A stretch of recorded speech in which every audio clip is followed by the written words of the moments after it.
back to another episode of JAWS Diaries. I'm Ashley Wahler. And I'm Jason Wahler. Got 272 days of sobriety today, which is awesome. Another fun little fact is today, September 14th, is National Sober Day, which actually celebrates the people in recovery. And it actually is a holiday to raise awareness on people that struggle or have had addiction issues. So it's a cool holiday. Happy that we have that. So thought we'd share that with you. Anyways, Ash, let's follow up for our actions for the week. What are you laughing at? I'm just smiling. You making fun of me? You're making me laugh. No, I'm not making fun of you at all. Okay, so what is your my action for the week? Yeah, what was it? Was that I needed to continue to read my book. I'm not gonna lie, I kind of failed on that. I'll explain to you during my personal check-in. But What was the book? Anxious About Nothing. It's a really good book. I'm planning on picking it So up good tonight, she forgot to read it. No, it's not that. I'm planning on reading the rest of the chapters tonight. I have a few chapters that I have to read before my Wednesday Bible study, but still a great book. Good. Good. I'm gonna read it tonight. So appreciate your honesty. Yeah. Mine was to be like a kid again. You know, not to take life so serious. And I think I did a really good job about that. We went camping this week, which was amazing, and it reminded me of a lot of childhood memories, so I feel like I succeeded with that. And this last week it was just a bunch of play and to disconnect and really spend time with family, so I feel like I succeeded for my action for the week. Good. So good. Let's go to personal check-ins. So I had a really great week. I kind of talked about it on my Instagram when I posted a picture of Jason and I talked about how when I went back to work, I felt because I had been shut down for so long, I was trying to make up for all that lost time with clients and just like trying to get back into the hustle of everything. And it really wasn't very beneficial for me because I ended up just like running myself into the ground. I really was excited that we were going on this trip to like Santa Barbara area to go camping with Jason, Delilah, and I. It was just a really nice chance for us to disconnect and have a break. There's no TV there, so that was really nice. It's like glamping, not real camping, but it was, let's be real, it was still really, really fun, and it's really nice because you really get to detach and relax and unplug out there. We got to see my mom, and I love going to her house. She had it totally decorated for fall, and that was so fun. So I just think it was just what I needed. It was like the end of summer, kickoff to fall, just time with family, and it helped me to realize that I need to recenter myself, slow down. I've definitely been lacking program. I've been filling my time with, my Bible study and my 30 for 30 workout, which has been really great and beneficial, but I do notice sometimes that my codependency starts coming into place and I start spinning when I'm not going to meetings. So I actually talked to my mentor today and kind of got plugged back into program because it's so important. Like, especially being around other people that are untreated codependents, you're like, whoa, I don't want to be like that. So... Well, can I ask you a question? Yeah. I think it's really cool that you identified with that, and your post really hit home for me. But you stated, you tried doing all these things and it didn't work out for you. Like, what did you learn from that? Well, I just learned that I don't need to rush. There's nothing to rush, I guess it's I don't more want of to burn myself out by trying to fit everybody in. If they can't get in, they just are gonna. Well, I know. I guess what I'm getting at, maybe I just ask a direct question. Isn't that a form of powerlessness in the situation that was going on? Yeah, it is. Cool. Huh. Really appreciate that. Sweet. Well, what's your check-in, darling? My personal check-in is we finished our 30 for 30 workout this last week, which it felt really, really good to actually commit to something and to follow through with it, because we've been talking about doing something like this for years, whether it's with diet or just exercise, and we've never stuck with it. We've always come up with excuses or distractions or other reasons why we can't do it. So it felt really, really good to do it. So I actually challenged myself to continue it because you didn't. Yeah, it's okay. We know who the winners are.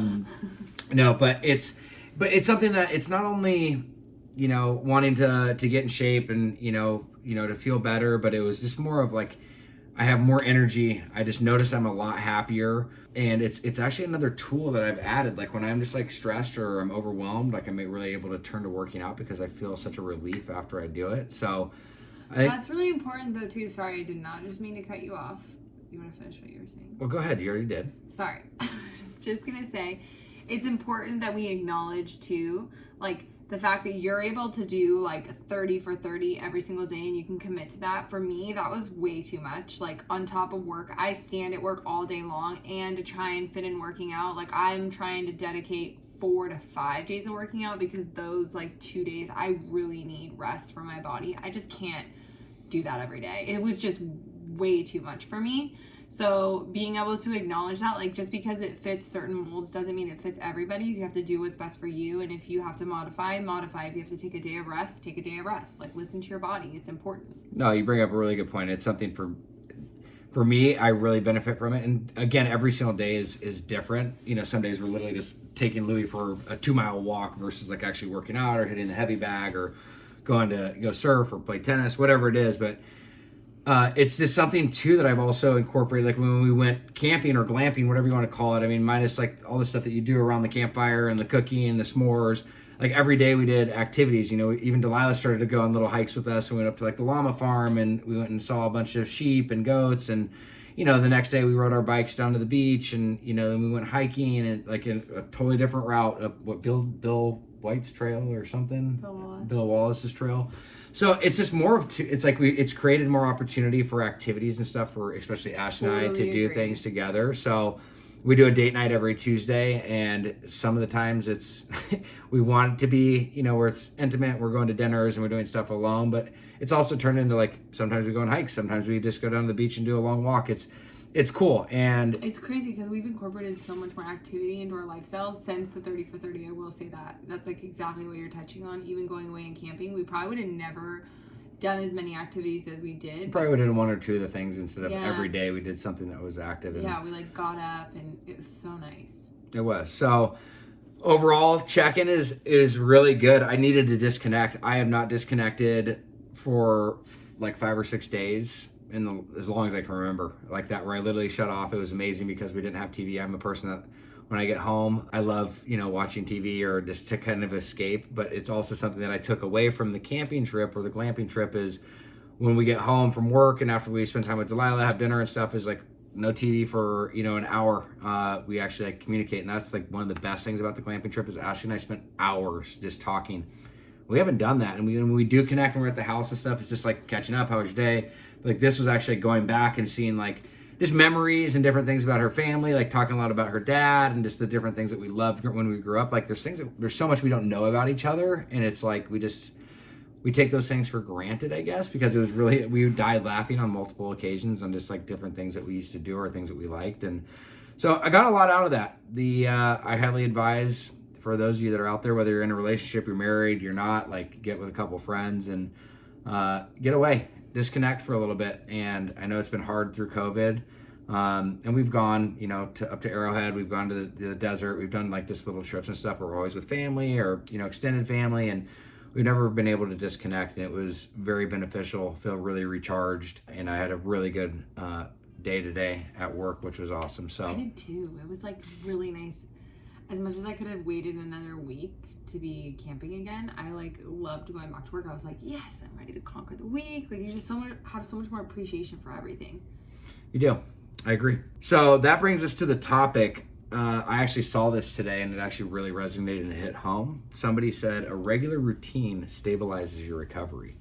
And that's something that was so true. Just talking about everything we just talked about is even when we were camping and doing these things, I took my routine and wherever I go, I incorporate it. And it like my sobriety, like you're touching on, maybe you can touch about it, is that you were struggling with, you know, you haven't had much of your programming and stuff in order, and you've been doing really well in some areas, and some areas you haven't. We talked about that when we were camping, but for me, it's like I'm so happy that I've taken the time and really embedded a routine that like I stick to, and it's something like there's just a few things. It takes me 30 minutes every morning that I like don't stray away from, and that's the gratitude list, the prayer, a little bit of meditation, and connecting with a few people in the program. So it's just nice that I have that. And obviously when we were glamping and stuff, I didn't really communicate with many people, but I stuck to the prayer, the meditation, and the gratitude for sure. And I know for us through this time too, is we've been praying a lot more together, and it's literally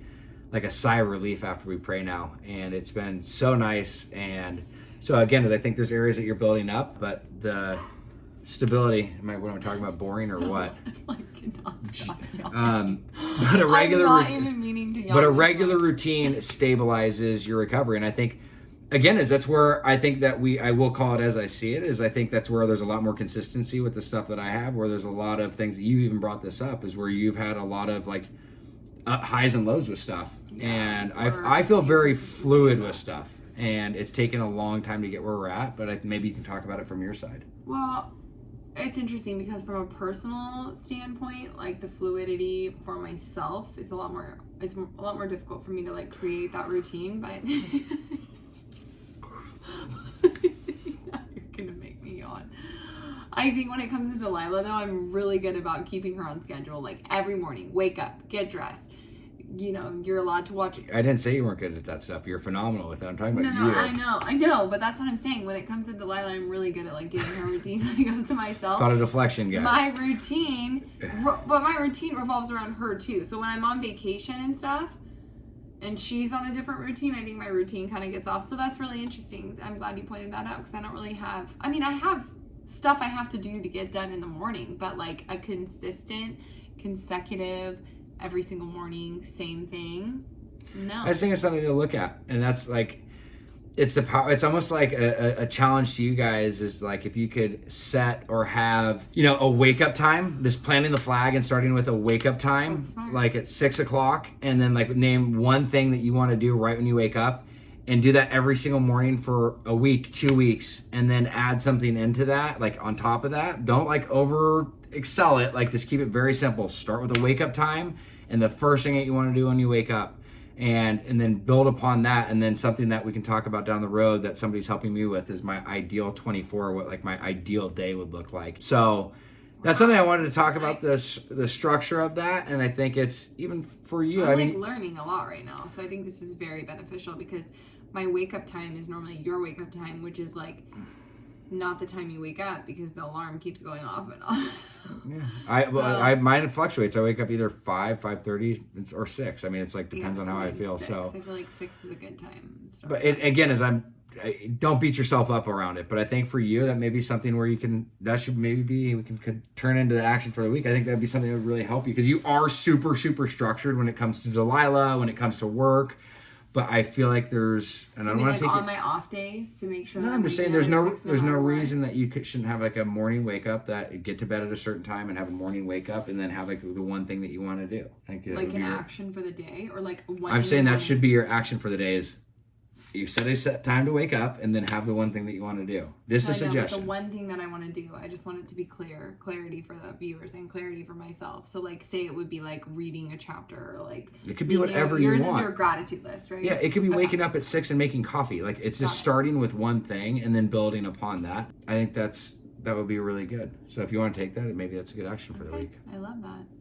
My action for the week is going to be to get up at the exact same time every day for the next, to the weekend. So basically until Friday. Okay, what time is that? 6 o'clock. And what is your first thing you're going to do? Well, I'm going to make sure that I get up at 6. That's the most important thing. And then make coffee. Okay. Good. I thought just being up at 6 is good enough. Yeah. That's really good. Making myself accountable to wake up at the same time every day. I think that's enough for me for this week. I agree. I think for me this week is to read my Jesus Calling book every morning, which is an additional read to the stuff that I do. It's a daily devotional. It's just a page a day, so I'm going to stick to that. Jesus Calling every day. I love that. Okay. Have a great day, guys. I'm just kidding. What up, guys? Thank you for watching another episode of JAWS Diaries. Hey, if you or a loved one is struggling and you guys need some direction, some insight, and you're just lost, please fill out the link below and we'd be happy to help.